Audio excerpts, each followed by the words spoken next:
Sete Colinas FM. A verdade é o caminho para a libertação e para uma vida plena. Essa verdade é Jesus Cristo.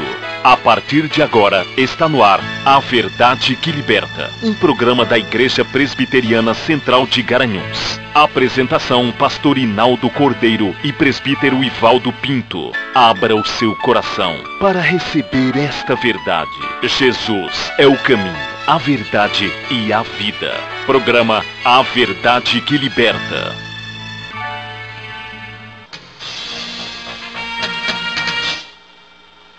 Amado rádio ouvinte, bom dia. Pela graça de Deus, estamos de volta com A Verdade que Liberta, um programa da Igreja Presbiteriana Central de Garanhuns, 111 anos louvando a Deus, com seu templo, Avenida Santo Antônio, número 516. Meu querido rádio ouvinte, nós queremos aproveitar a oportunidade e também mandar um abraço ao pastor Jeremias, que está lá no Amazonas, ouvindo o programa A Verdade que Liberta.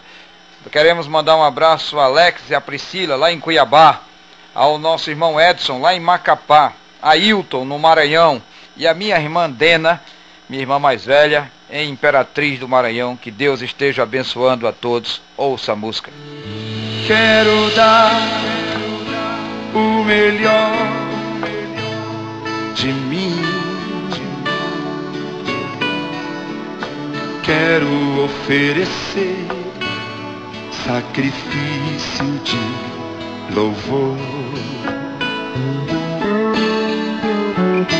Quero ser bem mais do que já sou. Um adorador por excelência, me tornar. A Verdade que Liberta. E agora, prepare o seu coração, porque você vai ouvir a boa, agradável e perfeita Palavra de Deus. A palavra do Senhor no livro de Hebreus, no capítulo 12, versículo 1 e 2, o escritor nos ensina olhando para Jesus, autor e consumador da nossa fé. Esse é um livro maravilhoso, que tem uma mensagem preciosa para as nossas vidas. Esse livro tem sido chamado Quinto Evangelho, pois os outros evangelhos descrevem o ministério de Cristo aqui na terra. Hebreus descreve seu ministério no céu, à destra de Deus. O escritor aos Hebreus escreve este livro para exortar e confortar aos judeus cristãos que estavam sendo pressionados a voltarem às práticas antigas do cerimonialismo judaico. E com muita sabedoria e unção, ele escreve a estes irmãos que estavam vacilando na fé, por causa dos escárnios e zombaria dos seus perseguidores. Estes crentes estavam começando a pensar que tinham perdido tudo ao aceitar o cristianismo. Perderam o altar, sacerdotes e sacrifícios. E ele mostra que eles só haviam perdido a sombra e receberam a substância de Jesus Cristo. Lendo o livro de Hebreus, você percebe que os irmãos hebreus estavam enfrentando um momento de crise, de frieza espiritual, de dúvidas e apostasia. Veja alguns aspectos dessa comunidade e perceba que a igreja hoje enfrenta esses obstáculos. Em primeiro lugar, os irmãos negligenciavam o culto público. E o escritor diz: não deixemos de congregar-nos, como é costume de muitos. Isso tem acontecido na igreja hoje. Encontramos muitos que por qualquer problema deixam de congregar. Meu irmão, em nome de Jesus, não dê gosto ao inimigo de nossa alma. Não dê gosto ao seu orgulho, mas esteja na igreja, porque bom é estar na casa do Senhor para louvar o seu nome. Faça como o salmista, ele diz: uma coisa eu peço ao Senhor e a buscarei, que eu possa estar na casa do Senhor todos os dias da minha vida, para contemplar no seu templo e aprender do Senhor. Alegrei-me quando me disseram: vamos à casa do Senhor. Não venha pelo compromisso litúrgico, por obrigação, ou liturgia de vida, ou porque a sua consciência acusa, mas venha alegre, feliz, exaltar o nome do Senhor, agradecer a Deus pelas bênçãos recebidas. Na igreja é uma oportunidade maravilhosa de você ser abençoado através da palavra de Deus. Segundo, sua fé primitiva tinha enfraquecido. Hebreus 10:32 diz: lembrai-vos, porém, dos dias anteriores, em que, depois de iluminados, sustentaste grandes lutas e sofrimento. Ele faz uso da própria história dos irmãos para reanimá-los e exortá-los na caminhada da fé. Quantas vezes na vida precisamos olhar para o passado e percebemos o que Deus fez em nossa vida? Ah, pastor, no passado eu era dinâmico, ativo, vivo e fazia a obra com grande fervor.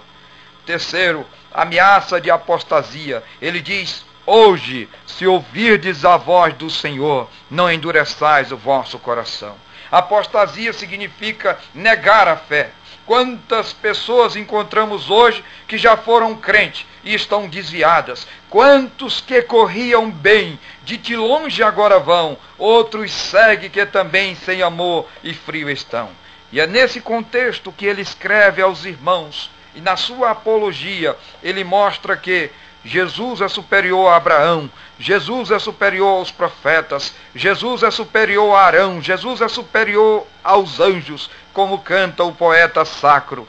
Jesus é melhor do que tudo que tens, melhor que riquezas e posições, melhor muito mais do que milhões. Pode ser um rei com poder nas mãos, mas escravo sim do mal. 1000 vezes prefiro o meu Jesus e segui-lo até o final.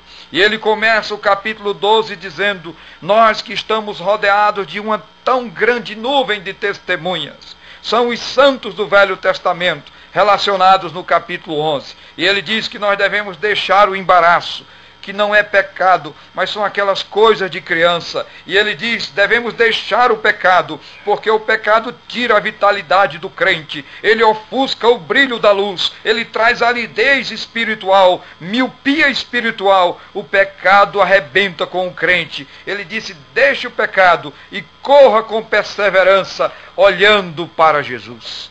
Esse texto fala profundamente ao meu coração. Ele me motiva a caminhar a jornada da fé, olhando para Jesus. Esse texto tem uma mensagem de despertamento, de encorajamento. Esse texto nos desafia a prosseguir olhando para o alvo, para o prêmio da soberana vocação. Que texto maravilhoso, precioso e glorioso. Eu gosto desse texto e fico pensando: por que o escritor não ordenou à igreja que olhasse para Pedro, o grande apóstolo, homem que foi poderosamente usado pelo Espírito Santo, homem que em nome de Jesus fez curas, milagres extraordinários? Por que o escritor não exortou a igreja direcionando o povo a olhar para Paulo, o grande evangelista, o maior missionário de todos os tempos, que renunciou tudo por causa do nome de Jesus, do evangelho de Jesus? Ele mesmo disse: em nada tenho a minha vida preciosa para mim mesmo, conquanto que eu cumpro o ministério que recebi de Jesus. Por que o escritor não exortou a igreja direcionando o povo a olhar para Barnabé, um homem que amou profundamente a obra do Senhor, um homem que abriu mão dos seus bens materiais e se deu à igreja do Senhor de corpo e alma? Oh, meu querido, por que o escritor exortou a igreja a olhar para Jesus? Porque todos esses homens, de fato, foram homens de vida irrepreensível, de uma conduta inquestionável, homens santos de Deus, mas eram pecadores como nós.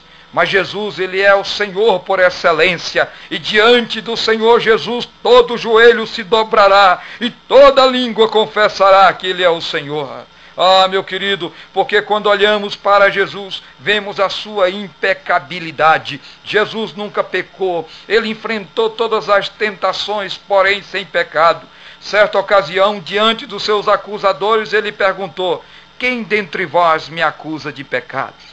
Todos permaneceram em silêncio. Jesus é o Santo de Deus, sem mácula, sem rugas, sem pecado. Santo, santo, santo é o seu nome, e toda a terra está cheia da sua glória. Segundo, porque quando olhamos para Jesus, vemos a sua imutabilidade. O homem muda, o plano econômico pode mudar, as promessas feitas pelos homens são mutáveis, mas Jesus não muda. Louvado seja o seu nome. O escritor aos Hebreus diz que ele é o mesmo ontem, hoje e para todo sempre. Terceiro, porque quando olhamos para Jesus, vemos a sua exclusividade. Ele é exclusivo, ele é único, é aquele que é digno de receber a honra, a glória e a adoração. A ele nós ministramos o louvor. E eu queria concluir, queridos, dizendo 3 coisas pelas quais nós devemos olhar para Jesus. Em primeiro lugar, devemos olhar para Jesus como alvo da nossa vida. Creio que esse é o sentimento do escritor. Ele exorta os irmãos hebreus no sentido de que Jesus é o alvo, Jesus é o ideal, e de que a nossa vida deve estar alicerçada na pessoa de Jesus.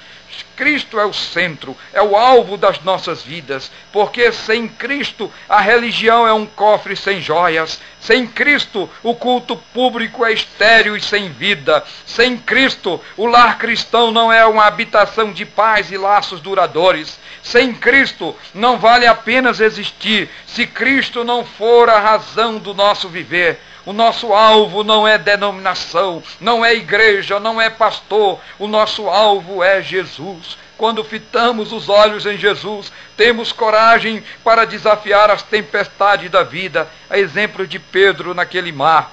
Quando na 4ª vigília da noite Jesus vinha se aproximando, andando sobre as águas, e os discípulos com medo, pensando que era um fantasma. E Jesus disse, não temas, sou eu. E Pedro disse, Senhor, se és tu, deixa que eu vá ao teu encontro. Jesus disse, vem.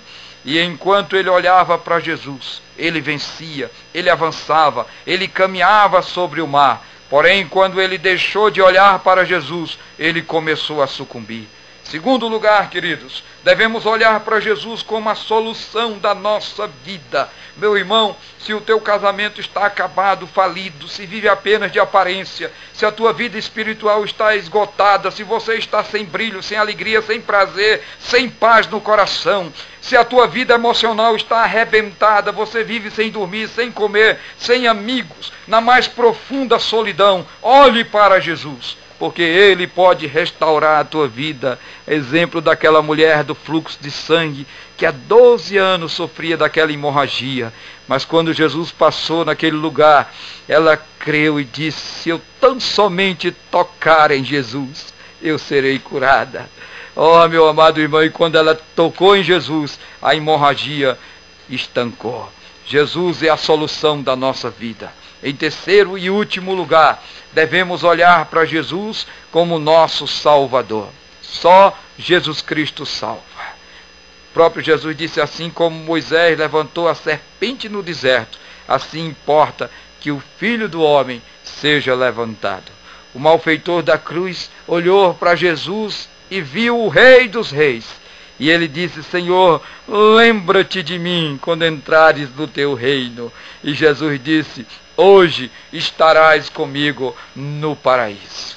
Meu querido rádio ouvinte, você que está me ouvindo através da internet, nesse país do meu Deus, nesse continente que é o Brasil, você que está me ouvindo bem distante, eu queria fazer um apelo a você. Pare de olhar para os homens, pare de olhar para as instituições e fite os seus olhos na pessoa do Senhor Jesus. Porque certamente quando nós estamos olhando para os homens, quando nós estamos olhando para as instituições, quando nós estamos olhando para as coisas desse mundo, as decepções são muitas. E muitas vezes nós queremos desistir da caminhada.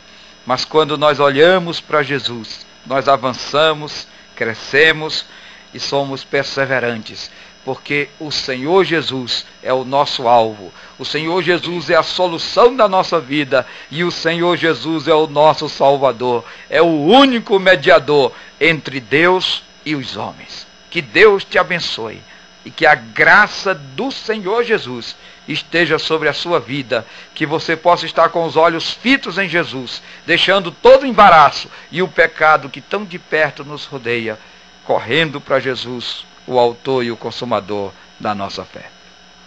Você escutou A Verdade que Liberta, um programa da Igreja Presbiteriana Central de Garanhuns. A apresentação do pastor Inaldo Cordeiro e do presbítero Ivaldo Pinto. Estaremos de volta no próximo domingo, a partir das 11h30 da manhã. E logo mais, a partir das 19 horas, fortaleça sua comunhão com o verdadeiro Deus, participando do nosso culto no Templo Central da Igreja Presbiteriana, Avenida Santo Antônio 516, Centro, Garanhuns.